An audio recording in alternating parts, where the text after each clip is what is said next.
За намайг Замлаж Ариуна гэдэг би одоо улсын 3 дугаар төвийн эмнэлгийн мэдрэлийн зөвлөх, харуулт мэдрэлийн чиглэлээр зөвлөх хэмжээ хийж байгаа. Тэгээ одоо улсад бол нийтдээ 36 жил ажиллаж байна. 1985 онд ангаах ухааны дээд сургуулийг төгссөн. Тэгээ төгссөнөөсөө хойш бол одоо эхлээд бол шууд төсөөд хөлийн цэргийн ангид нисэх секретариатын эмнэлгийн албаны дарга гэж хийж ирсэн. Энэ нь бол яг нисэх бүрэлдэхүүнийг үздэг ийм мэргэжлийн эмчилж ирсэн. Дараа нь Чингэлтэй дүүргийн эрүүл мэндийн нэгдэлд би 10 жил ажилласан. Энэ хугацаанд бол мэдрэлийн эмчийн одоо нарийн мэргэжлийг эзэмшсэн байгаа. Манай удамд бол эмнэлгийн салбарт ажилладаг хүн байхгүй. Тий. Аав ээж хоёрынхаа одоо заасан юуны дагуу эмч мэргэжлийг сонгосон доо. Тий. 10 дугаар ангид одоо яг эмч мэргэжил сонгох байхад бол ер нь ээж минь бас давхар ер нь одоо чи эмч болсон зүгээр юм уу та гэсэн дагуул байсан. Уг нь бол би тооны анги төгссөн л доо. Тий. Тэгээд тохоо үедээ бол ерөөсөө ингээд шал өөр мэргэжил рүү ингээд орсон. Тэгтээ бол эмчийн мэргэжилтэд сонгосонтой бол би ерөөсөө хизээч харамсдаггүй, харин айгүй сайхан бахархалтай сайхан мэргэжил. Тий. Энэ дээр энэ хамгийн гол юм нь их олон хүнд ингээд буян хийж явж байгаа гэж боддог. Тэр мэн л одоо хамгийн бахархал болох сайхан юм маань юм да.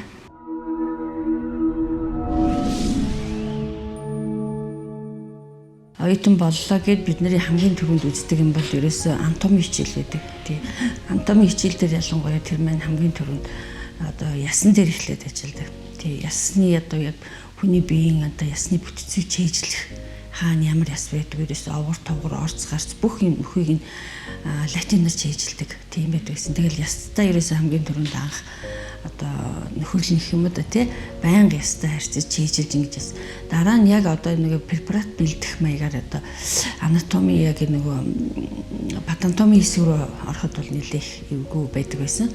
Тэгтэл одоо тэгээд мэргэжлийнхаа аюуг сонгол ажилласан болохоор тэрэнд дасаал тэгэл одоо бол ер нь нэг тэр патанатоми одоо нас орсон хүмүүдний юун дээр ороход бол бид нэрдээсээ тийм хайд янз бүрийн тийм байдгүй. Бидний амьдрал тохиолдох юм сайхан юм зөндөө тий хэцүү ч юм зөндөө тохиолдог. Заримдаа ч бас энэ хэцүү цагт ийм хэцүү мэргэжил сонгох гэж бас шантрах үе байсан. Ялангуяа зах зээлийн үед бол эмчийн мэргэжлийг ерөөсөө хүмүүсүүд зах зээл рүү ороод ерөөсөө уламжлалт эмнэлэгт амгаалаад яг тэр нэг 90-ад он гараад нэг хэсэг чинь нэлээд байсан шүү дээ. Эмч нарын хэцүүхэн болоод эмнэлгүүд хоосон болоод ингэжсэн. Тэгэхэд бол би ямар ч байсан эмчилгийнхаа мэргэжлийг аваад л хийгээл үлдсэн л дээ. Ер нь бол тэр үед бол нэлээд эмч нар бол бас эмнэлгийн салбараас гарсан байгаа.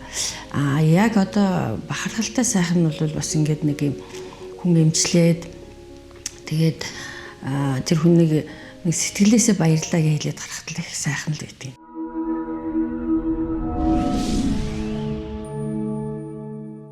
Тэгээ нөхөр маань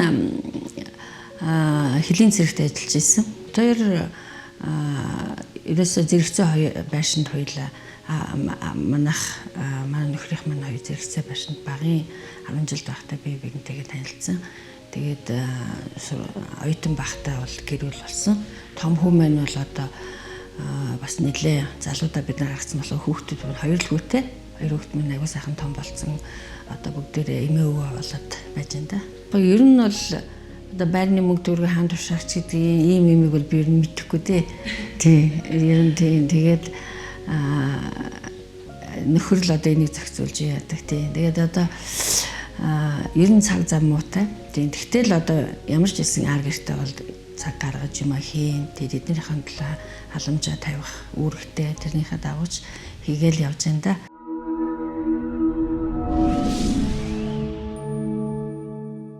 Мэргэжил маань энэрэнгүй юм сайхан мэргэжил тий.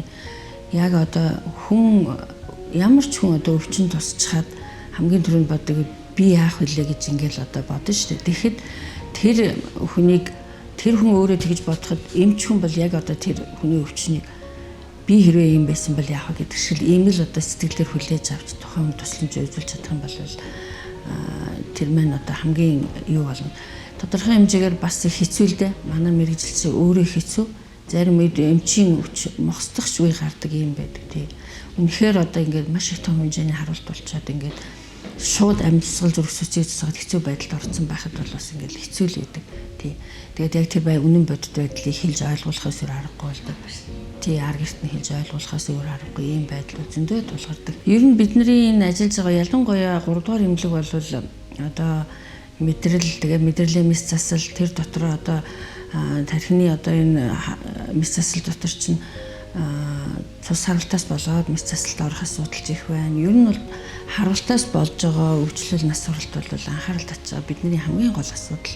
За тэгээд жил болгон одоо дэлхийд дахинд эмчнэрийн өдрийг 3 сарын 30-нд тэмдэглэж хэвссэн байдаг юм байна. Энийг бол 2004 оноос хойш манай эмнэлэг анх улсын хэмжээнд санаарчлаа. Тэгээд ингээд зохион байгуулдаг болоод явж байна.